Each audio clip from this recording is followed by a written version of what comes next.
বিশ্বমঞ্চে বাংলাদেশের জন্য এক অনন্য গৌরব ও ঐতিহাসিক মুহূর্ত। খ্যাতনামা মার্কিন সাময়িকী টাইমের ২০২৬ সালের বিশ্বের প্রভাবশালী ১০০ ব্যক্তির তালিকায় স্থান করে নিয়েছেন বাংলাদেশের প্রধানমন্ত্রী তারেক রহমান। গণতন্ত্র পুনরুদ্ধার, দূরদর্শী নেতৃত্ব এবং জনগণের অধিকার প্রতিষ্ঠায় তার অসামান্য অবদানকে এই স্বীকৃতির মাধ্যমে সম্মান জানালো বিশ্ববিখ্যাত এই সাময়িকী। বিস্তারিত তাফসির ফিজার রিপোর্টে। বিশ্ব রাজনীতির নীতি নির্ধারণী অঙ্গনে বাংলাদেশের নাম এখন উজ্জ্বল।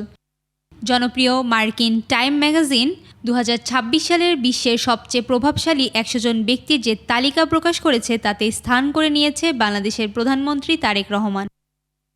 টাইম ম্যাগাজিনের এই স্বীকৃতি বাংলাদেশের গণতন্ত্র পুনরুদ্ধারের লড়াইয়ের প্রতিফলন। দীর্ঘ সময় যখন মানুষের বাকস্বাধীনতা এবং ভোটাধিকারে রুগ্ধ ছিল, তখন থেকেই অটল বিশ্বাস আর সাহসের সাথে নেতৃত্ব দিয়ে জনগণের হৃদয়ে আশার প্রদীপ জ্বালিয়েছেন তারেক রহমান।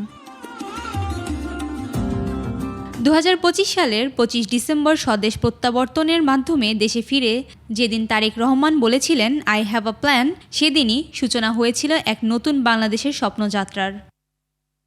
তাফসির ফিজা, নিউজ ডেস্ক, ২১ টেলিভিশন।